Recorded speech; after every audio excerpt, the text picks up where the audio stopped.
Welcome student, আশা করি তোমরা সাবধানে আছো এবং সুস্থ আছো। এই প্যান্ডেমিক পরিস্থিতিতে স্কুলে গিয়ে আমাদের ক্লাস করা সম্ভব হচ্ছে না, তাই এই ই-লার্নিং পদ্ধতিতেই আমাদের পড়াশোনা আগিয়ে নিয়ে যেতে হবে। তো আজকে আমি তোমাদের যে বিষয়টি নিয়ে বলবো সেটি একটি ভোকেশনাল পেপার এবং অন্যতম ভোকেশনাল পেপার, যার কোড হলো REDP, পুরো নাম rural electrification and distribution of power. তো এই সাবজেক্ট পড়ার আগে আমরা এর সিলেবাস সম্বন্ধে জানব, সিলেবাসের মধ্যে কি তোমাদের পড়তে হবে, জানতে হবে এবং কেন বিষয়টিকে তোমরা বেশি গুরুত্ব দিয়ে পড়বে।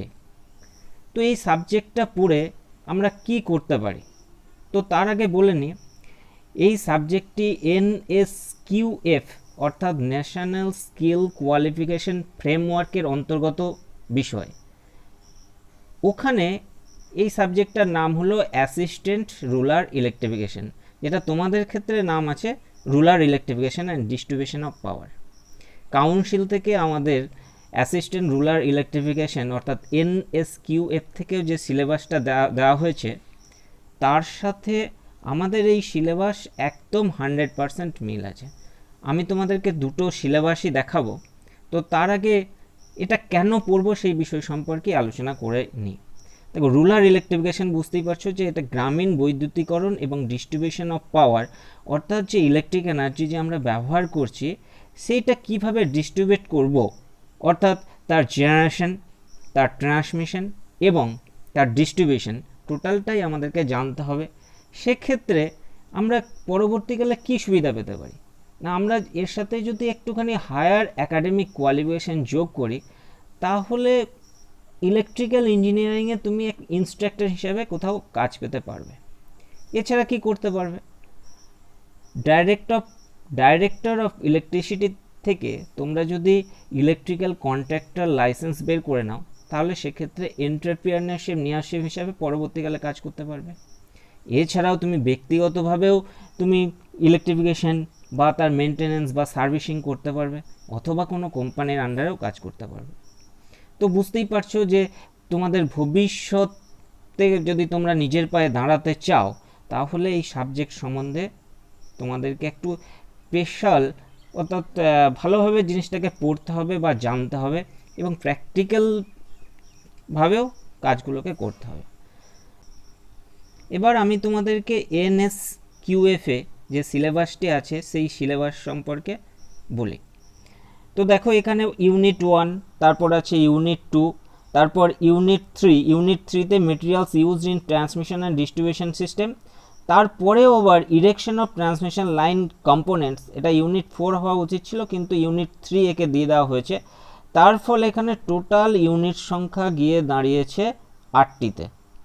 দেখো 8 নম্বরে আছে সেফটি অ্যান্ড প্রিকশন, কিন্তু ইউনিট সংখ্যা হওয়া উচিত ছিল বুঝতেই পারছো যে 9টি, কারণ এখানে দুটো ইউনিটকে 3 নম্বর ইউনিট হিসাবে ধরে নেওয়া হয়েছে। আর এটা হলো আমাদের কাউন্সিল থেকে যে সিলেবাস সেটা, যেটা REDP বলে নাম করা হয়েছে। তো এখানে দেখো ইউনিট সংখ্যা কিন্তু আছে 9টি। দেখো unit 1, unit 2, unit 3, unit 4, unit 5, unit 6, unit 7, unit 8 এবং ইউনিট 9।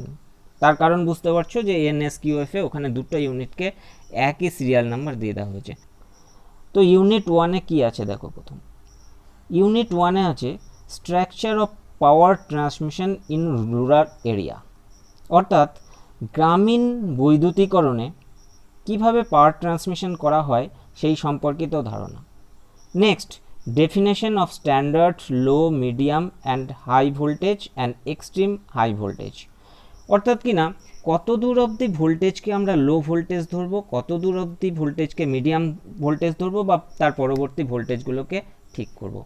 এক্ষেত্রে ভোল্টেজ গ্রেডিং একটি গুরুত্বপূর্ণ বিষয়, কারণ আমরা জানি যে ইনসুলেশন ডিপেন্ডস আপন ভোল্টেজ। কোনো ভোল্টেজে কীরকম ধরনের ক্লাসের ইনসুলেশন আমরা ইউজ করব সেটা কিন্তু ডিপেন্ড করবে ভোল্টেজের উপর। মিডিয়াম ভোল্টেজে একরকম ইনসুলেশন হবে, লো ভোল্টেজে আর একরকম ইনসুলেশন হবে, এবং তার সাথে সাথে আমাদের প্রিকশন অর্থাৎ সেফটিও কিন্তু সেরকমভাবে নিতে হবে। আমরা যদি হাই ভোল্টেজে যখন কাজ করব, যে সেফটি ইউজ করব এক্সট্রা হাই ভোল্টেজে, তার থেকে অনেক বেশি সেফটি নিয়ে আমাদের কাজ করতে হবে। তো আমাদের ভোল্টেজ গ্রেডিং আমাদেরকে পড়তে হবে। নেক্সট দেখো আছে AC transmission system, single phase এবং 3 phase line. Single phase 3 phase line আমরা অলরেডি জানি যে সিঙ্গেল ফেজের ক্ষেত্রে কি কেবল একটি ফেজ এবং একটি নিউট্রাল, কিন্তু 3 ফেজ লাইনের ক্ষেত্রে কি হতে পারে? 3 ফেজ লাইনের ক্ষেত্রে দেখো 3 ওয়্যার সিস্টেম হতে পারে এবং 3 ফেজ 4 ওয়্যার সিস্টেম হতে পারে। 3 ফেজ 3 ওয়্যার সিস্টেম কোথায় ব্যবহৃত হয়? না, যেখানে ব্যালেন্স লোডের ক্ষেত্রে এবং আনব্যালেন্স লোডের ক্ষেত্রে 3 ফেজ 4 ওয়্যার সিস্টেম ব্যবহৃত হয়। আমরা ক্লাস 11এও কিন্তু স্টার ডেল্টা কানেকশনে এই ব্যাপারটা পড়ে এসেছি, এখানে আমরা আরও বিস্তারিতভাবে পড়ব। নেক্সট দেখো ট্রান্সমিশন লাইনকে আমরা ক ভাগে ভাগ করতে পারি? শর্ট, মিডিয়াম এবং লং ট্রান্সমিশন লাইন। কোনটাকে আমরা শর্ট ট্রান্সমিশন লাইন বলবো, কোনটাকে মিডিয়াম ট্রান্সমিশন লাইন বলবো, কোনটাকে লং ট্রান্সমিশন লাইন বলবো, এবং তার ভোল্টেজ কেমন হবে সেগুলো আমরা এই ইউনিটে পড়ব। 2 নম্বর ইউনিটে আছে ডিস্ট্রিবিউশন সিস্টেম, অর্থাৎ কিনা ট্রান্সমিশন হওয়ার পর কনজিউমারকে ইলেকট্রিক্যাল পাওয়ার দেওয়ার জন্য ডিস্ট্রিবিউশন সিস্টেম অ্যাপ্লাই করতে হবে। এই ডিস্ট্রিবিউশন সিস্টেম দুটি অংশ নিয়ে গঠিত, একটা ফিডার এবং ডিস্ট্রিবিউটর। তাহলে আমাদেরকে দেখো ফিডার চিনতে হবে এবং ডিস্ট্রিবিউটর কোনটা সেটাকেও চিনতে হবে। আবার ডিস্ট্রিবিউশন সিস্টেমকে দুভাগে ভাগ করা হয়েছে, একটা প্রাইমারি ডিস্ট্রিবিউশন আর সেকেন্ডারি ডিস্ট্রিবিউশন। এছাড়া ওই ডিস্ট্রিবিউশন কীভাবে হতে পারে? ওভারহেডে হতে পারে অথবা আন্ডারগ্রাউন্ডে হতে পারে। কোথায় ওভারহেড ইউজ করব, কোথায় আন্ডারগ্রাউন্ড ইউজ করব, এবং ওভারহেড এবং আন্ডারগ্রাউন্ড ইউজ যে করব কেন করব এবং তাদের পার্থক্য, এই জিনিসগুলোকেও জানতে হবে। নেক্সট ডিস্ট্রিবিউশন সিস্টেম আবার 3 ধরনের হতে পারে, রেডিয়াল, রিংম্যান এবং ইন্টারকানেক্টেড সিস্টেম। এই প্রত্যেকটি সিস্টেম প্রত্যেকটির কিন্তু অ্যাডভান্টেজ এবং ডিসঅ্যাডভান্টেজ আছে, এগুলোই আমাদেরকে জানতে হবে যে কোন সিস্টেমটা ইউজ করলে তুমি অপেক্ষিত ডিস্ট্রিবিউশন সিস্টেমটাকে উন্নততর করে তুলতে পারবে। Next power factor, the importance of power factor. তোমরা 11-এ একটুখানি পাওয়ার ফ্যাক্টর পড়ে এসছো। পাওয়ার ফ্যাক্টর কিন্তু এসি সিস্টেমে অত্যন্ত গুরুত্বপূর্ণ বিষয়। পাওয়ার ফ্যাক্টর যদি খুব কমে যায় সেক্ষেত্রে লস অনেক বেড়ে যাবে আমরা, এবং যে ইলেকট্রিক্যাল এনার্জি ইউজ আমরা করব তার প্রপার ব্যবহারটা হবে না, সে লসটা অনেক বেশি হবে। তো পাওয়ার ফ্যাক্টর আমাদের কী করতে হবে? না, পাওয়ার ফ্যাক্টর ইমপ্রুভ করতে হবে। দেখো এবার identification of power factor, improvement, equipments. তো পাওয়ার ফ্যাক্টরকে ইমপ্রুভ করার জন্য কী কী ইকুইপমেন্টস ব্যবহার করব এবং কিভাবে করব সেটা কিন্তু এই ইউনিটের অন্যতম গুরুত্বপূর্ণ বিষয়। Next material used in transmission and distribution system. Transmission এবং ডিস্ট্রিবিউশন এই যে 2 ধরনের সিস্টেম রয়েছে, আফটার ইলেকট্রিক্যাল এনার্জি জেনারেট করার পর তাকে ট্রান্সমিট করে দূরবর্তী জায়গায় নিয়ে যাওয়া এবং তারপর কনজিউমারকে যে সিস্টেমের মাধ্যমে দেওয়া হয় সেটা হলো ডিস্ট্রিবিউশন সিস্টেম। সেই দুটি ক্ষেত্রে কী ধরনের মেটেরিয়াল ইউজ করা হবে? অর্থাৎ ট্রান্সমিশন করার জন্য টাওয়ার ইউজ করা হবে, ডিস্ট্রিবিউশনের জন্য পোল ইউজ করা হবে, এবং টাওয়ার এবং পোলে যে কাঠামো সেখানে আরও একটা অত্যন্ত গুরুত্বপূর্ণ বিষয় আছে কন্ডাক্টর এবং ইনসুলেটর। কী ধরনের আমরা ইনসুলেটর ব্যবহার করব, ইনসুলেটরের নামগুলো কি, এই ইনসুলেটরের সুবিধা এবং অসুবিধা, ইনসুলেটর কিসের তৈরি, তার গঠন, এই সম্পর্কে আমাদের বিস্তারিত জানতে হবে। নেক্সট দেখো কন্ডাক্টর। কন্ডাক্টর সাহায্যে কী করা হয়? না, ইলেকট্রিক্যাল যে কারেন্ট তাকে পরিবহন করা হয়। তো বিভিন্ন ভোল্টেজের ক্ষেত্রে এবং বিভিন্ন লোডের ক্ষেত্রে বিভিন্ন ধরনের কন্ডাক্টর ইউজ করব। তো কন্ডাক্টর কিসের তৈরি, কন্ডাক্টরের সাইজ, এ নিয়েও আমাদেরকে বিস্তারিত আলোচনা করতে হবে। তাছাড়াও দেখো কী কী আছে না, বিভিন্ন প্রোটেক্টিভ ডিভাইস ট্রান্সমিশন এবং ডিস্ট্রিবিউশন লাইনে লাগানো থাকতে পারে। সেগুলো হলো lightning arrester, different types of fuse, isolator. এছাড়াও দেখুন নাট বোল্টস, এগুলো দিয়ে আমরা টাওয়ার বা কোনো পুলে যে ফ্রেমটাকে রেডি করা হয় সেগুলো কি কি লাগতে পারে, তার সাইজ কি হতে পারে, সেগুলোকে আমাদেরকে জানতে হবে। এরপরে আছে difference material for street lighting. দেখো স্ট্রিট লাইটিংও কিন্তু এই ডিস্ট্রিবিউশন সিস্টেমের একটা অত্যন্ত গুরুত্বপূর্ণ পার্ট, কারণ এখনকার দিনে শহরাঞ্চল এবং কিছু গ্রামাঞ্চলেও আস্তে আস্তে কিন্তু স্ট্রিট লাইটিংয়ের ব্যবহার বা প্রচলন বাড়ছে। ইউনিট 4-এ কী আছে না, erection of transmission line components. এক্ষেত্রে কী আছে, ইরেকশন অফ ট্রান্সমিশন লাইন, অর্থাৎ ট্রান্সমিশন লাইনই বলো অথবা তার ডিস্ট্রিবিউশন লাইনই বলো, সেই লাইনটাকে যখন রেডি করা হয় তখন তার প্রথম কাজ হলো selection of site and route for erection. কোন দিকে পোলটা নিয়ে যাব বা কোন দিকে নিয়ে গেলে অপেক্ষাকৃত কম ডিস্টেন্স হবে, এগুলো কিন্তু প্রথমেই ঠিক করে নিতে হবে। এবং সেক্ষেত্রে কত ভোল্টেজের ট্রান্সমিশন লাইন হবে বা ডিস্ট্রিবিউশন লাইন হবে সেগুলো আমাদেরকে ডিটেলস পড়তে হবে। তার জন্য কী করতে হবে, detail survey of line route and transmission system. Next হচ্ছে fixation of pole location and height of overhead lines as per I rules.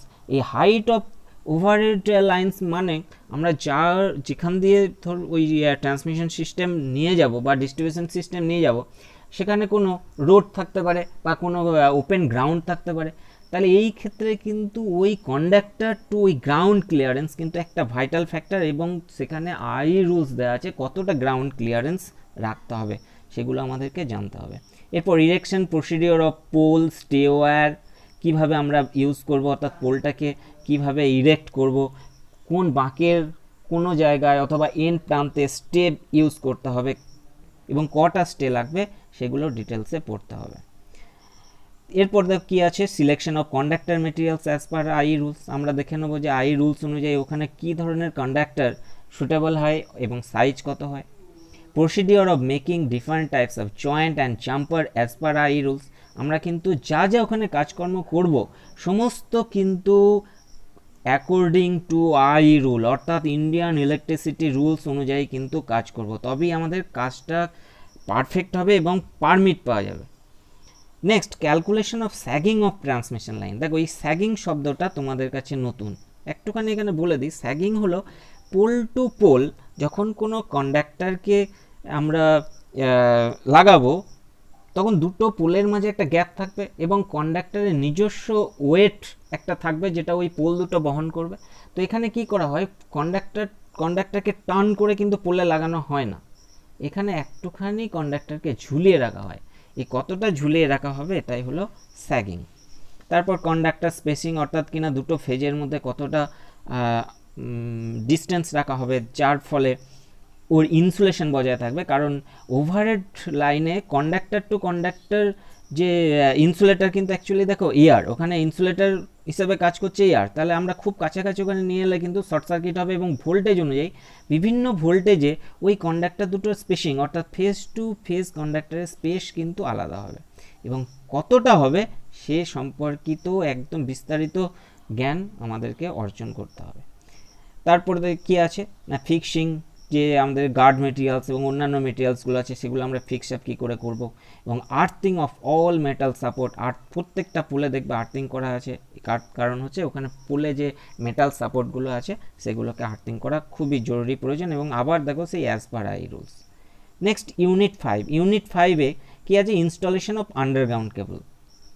কোনো সিস্টেমে আমাদেরকে আন্ডারগ্রাউন্ড কেবলিং সিস্টেম করতে হতে পারে, সেক্ষেত্রে আমাদেরকে আন্ডারগ্রাউন্ড কেবল সম্পর্কে বিস্তারিত জানতে হবে, সেই আন্ডারগ্রাউন্ডের কেবলের গঠন সম্পর্কে জানতে হবে, কেবল কিভাবে লেইং করব, অর্থাৎ ডাইরেক্ট লেইং করব না ড্রয়িং সিস্টেম করব সে সম্পর্কিত এবং জ্ঞান অর্জন করতে হবে, এবং কোথায় ওই ধরনের সিস্টেমটা ইউজ করব সেটাও জানতে হবে। নেক্সট হচ্ছে methods of cable jointing and termination.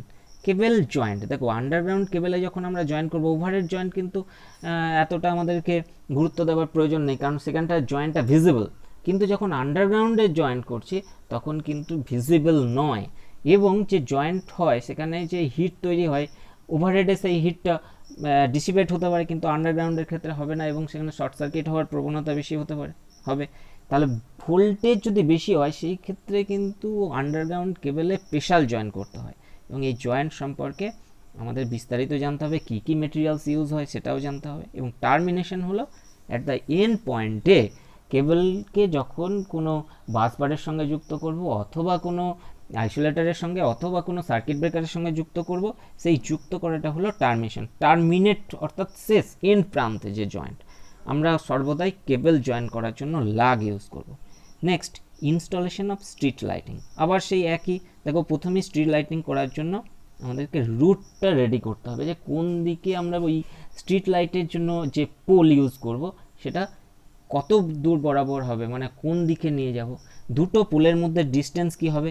এই ডিস্টেন্স ঠিক করার ক্ষেত্রে ইলুমিনেশন পার্ট কিন্তু অত্যন্ত গুরুত্বপূর্ণ পার্ট, যেটা তোমরা পরে পড়বে। তো কারণ হচ্ছে দুটো পোল, দেখো তার মাঝখানে যখন লাইটটা এসে পড়বে তখন তো দুটো পোলের মধ্যে ডিস্টেন্স সেম, মানে দুটো পোলের থেকেই আলোটা আসবে। তো সেই ক্ষেত্রে একটা ক্যালকুলেশন আছে যেটা বলা হয় ইলুমিনেশন ডিজাইনের সময় ওই ক্যালকুলেশনটা তোমরা পড়বে, সেটা আমাদেরকে জানতে হবে এবং পোল দুটোর মধ্যে ডিস্টেন্স ঠিক করতে হবে। Next, installation of solar street lighting. দেখো সোলার স্ট্রিট লাইটিং, এই যে সোলার এনার্জি এখন হিউজ ব্যবহার হচ্ছে এবং এর ব্যবহার বেড়ে যাবে, কারণ চিরাচরিত যে শক্তি ইউজ করা বন্ধ করে দিয়ে আমাদেরকে অচিরাচরিত শক্তি অর্থাৎ রিনিউয়েবল এনার্জিতে আমাদেরকে আস্তে আস্তে কনভার্টেড হতে হবে। কারণ আমরা যে বিদ্যুৎ ব্যবহার করি সেটা কিন্তু অ্যাকচুয়ালি বেশিরভাগটাই তাপবিদ্যুৎ, অর্থাৎ কয়লা পুড়িয়ে স্টিম পাওয়ার প্ল্যান্টে এই বিদ্যুৎ তৈরি হচ্ছে। তো কয়লা তো আস্তে আস্তে ফুরিয়ে যাবে, কিন্তু সূর্য থেকে আমরা দেখো এখন প্যানেলে মানে সোলার ফটোভোল্টিক সেল ইউজ করে আমরা সৌরশক্তিকে বিদ্যুৎ শক্তিতে কনভার্ট করতে পারছি। তো বিভিন্ন জায়গায় কিন্তু শুরু হয়ে গেছে অলরেডি সোলার স্ট্রিট লাইটিং, এবং তোমরা দেখবে পরবর্তী 5 বছরের মধ্যে এই সোলার সিস্টেম দ্রুত গতিতে বিস্তার লাভ করবে। তো এই ক্ষেত্রে আমাদের সেই একই জিনিস, যে selection of pole size, height and distance between pole আমাদের ঠিক করতে হবে, selection of solar cell and its accessories considering illumination as per BIS. Next, installation of distribution transformer up to 100 kVA। দেখো 100 kVA এখানে ঠিক করা হয়েছে এই কারণে আমরা যেটা পড়ছি সেটা রুরাল ইলেকট্রিফিকেশন, গ্রামীণ বৈদ্যুতিকরণ, সেক্ষেত্রে বেশিরভাগটাই 100 kVA of the transformer use হয়। তাহলে এই 100 kVA of the transformer use করার জন্য যেখানে আমরা বসাবো সেইখানে সাইট কোন জায়গায় বসালে ভালো হয় সেটা আমাদের ঠিক করতে হবে, এবং ওই সাবস্টেশন এগুলোকে যেখানে একটা করে ট্রান্সফর্মার বসাবে সেগুলোকেই কিন্তু বলা হয় সাবস্টেশন। এবং দেখো এইগুলো বেশিরভাগই দেখো আউটডোর সাবস্টেশন। তো এই আউটডোর সাবস্টেশনে কী কী ফিটিংস ইউজ করতে হবে সমস্ত কিছু মিলিয়ে সেখানে আইসোলেটর থাকবে, মেন সুইচ থাকবে, ফিউজ থাকবে, ডিস্ট্রিবিউশন ট্রান্সফর্মার এবং আর্থিং, এই সবগুলোই আমাদের করতে হবে এবং আবার সেই অ্যাকর্ডিং টু আই রুলস অনুযায়ী। Next, service connection. দেখ সার্ভিস কানেকশন কোনটা না, আমাদের প্রত্যেকের বাড়িতেই ইলেকট্রিক্যাল এনার্জি আছে, অর্থাৎ আমরা সবাই তো ব্যবহার করছি। তো সেক্ষেত্রে দেখব রাস্তার একটা পোল থেকে একটা কেবল এসে আমাদের বাড়িতে এসে ঢুকেছে এবং সেটা কানেক্টেড হয়েছে এনার্জি মিটারে গিয়ে। এই যে সিস্টেম, অর্থাৎ ডিস্ট্রিবিউশন পোল থেকে আমার বাড়িতে এনার্জি মিটার অবধি যেভাবে কানেকশন দেওয়া হয়েছে এটার নামই হলো কিন্তু সার্ভিস কানেকশন। সার্ভিস কানেকশন কী কী ধরনের হতে পারে, তার জন্য দেখো টাইপস অফ সার্ভিস কানেকশন কী হতে পারে, একটা ওভারহেড হতে পারে, একটা আন্ডারগ্রাউন্ড হতে পারে। তো ওভারহেডের ক্ষেত্রে আমরা কী মেটেরিয়ালস ইউজ করব, আন্ডারগ্রাউন্ডের ক্ষেত্রে কী মেটেরিয়ালস ইউজ করব, সেই গ্রাহকের চাহিদা অনুযায়ী তাকে সিঙ্গেল ফেজ অথবা 3 ফেজ কানেকশন দিতে হতে পারে, কত সাইজের ইনসুলেশন কন্ডাক্টর, এবং অর্থাৎ সেই কেবলটা যে কেবলটা ইউজ হবে তার গ্রেডিং কী হবে, তার স্পেসিফিকেশন কী হবে সেগুলো জানতে হবে, কি ইনসুলেটার ওখানে ইউজ করা হবে। সেই এখানে অনেকগুলো নামও দেখো দিয়ে দেওয়া হচ্ছে, স্টে ওয়্যার, স্টে বো, স্টে রড, এগ ইনসুলেটার, এইগুলো তোমাদেরকে জানতে হবে। এইগুলো বিষয়গুলো নিয়েই সার্ভিস কানেকশন এই ইউনিটটা। নেক্সট, ট্যারিফ এবং বিলিং। দেখো ট্যারিফ পুরোপুরি তোমাদের কাছে একটা নতুন শব্দ। ট্যারিফ কি না, আমরা যে ইলেকট্রিক এনার্জি ইউজ করছি দেখো মাসের শেষে আমাদের কিন্তু একটা বিল দিতে হয়, এবং এই বিলটা এনার্জি মিটার দেখে কত ইউনিট আমরা খরচা করেছি সেটা দেখে বিলটা ঠিক হয়। তো এই পার ইউনিট যে খরচ সেটা তো একটা মন করা হয় না, তো সেই এক ইউনিটের দাম কতটা হবে সেটা ঠিক করাই হলো ট্যারিফ। এবং বিভিন্ন সিস্টেম, অর্থাৎ আমি ইলেকট্রিক এনার্জিটা কী পারপাসে ব্যবহার করছি, সেটা আমি বাড়িতে অর্থাৎ ডোমেস্টিক পারপাসে ব্যবহার করছি, না এগ্রিকালচার পারপাসে ব্যবহার করছি, না বিজনেস অর্থাৎ কমার্শিয়াল পারপাসে ইউজ করছি, সেই অনুযায়ী কিন্তু তার ইউনিটের দাম বেশি হবে। অর্থাৎ বাড়িতে যদি দেখা যায় যে আমাদের ইউনিটের দাম 5 টাকা বা 6 টাকা, সেক্ষেত্রে কিন্তু যদি কমার্শিয়াল পারপাস আমরা ইউজ করি ওই পার ইউনিটের দাম কিন্তু বেশি হবে। তো ট্যারিফে সেই যাবতীয় যে কীভাবে ট্যারিফ অর্থাৎ পার ইউনিট বিল কত হবে সেটা এই ইউনিটের অন্তর্গত। তো এটা পড়ার আগে আমাদেরকে তাহলে কি জানতে হবে, যে একটা পাওয়ার স্টেশনের base load, pick load, maximum demand, demand factor, diversity factor, load factor, এবার দেখো যে ইলেকট্রিক এনার্জিটা ক্যালকুলেট করা হয়, ওই ইলেকট্রিক এনার্জি যখন প্রডিউস করা হয় সেখানে ফিক্সড কস্ট, রানিং কস্ট, এই দুই ধরনের কস্ট হয়। কারণ যে বিদ্যুৎ যখন তৈরি হচ্ছে, কয়লা পুড়িয়ে বিদ্যুৎ তৈরি হচ্ছে, তার চাহিদা অনুযায়ী কয়লা পুড়বে, কিন্তু কিছু কিছু কস্ট দেখো ফিক্সড, যেমন ওখানে যারা কাজ করছে তাদের বেতন তো ফিক্সড, কত ইউনিট বিদ্যুৎ পুড়লো তার অনুযায়ী তাদের বেতন নয়, তাহলে এগুলো হলো ফিক্সড কস্ট। এবার এই ফিক্সড কস্ট, রানিং কস্ট এবং যাবতীয় মানে ফ্যাক্টর, সেগুলো লোড ফ্যাক্টর, ডিমান্ড ফ্যাক্টর, এগুলো ক্যালকুলেট করে ট্যারিফ ঠিক করা হয়।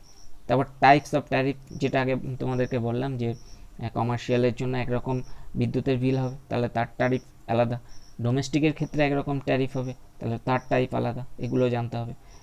তারপর দেখো specification of single phase and three phase energy meter, use of TPIC with neutral, অর্থাৎ কিনা মেন সুইচের আমরা যেটা পড়ে এসছি আগে, DPIC, double pole iron clad main switch, এগুলো সম্পর্কে বিস্তারিত জানতে হবে।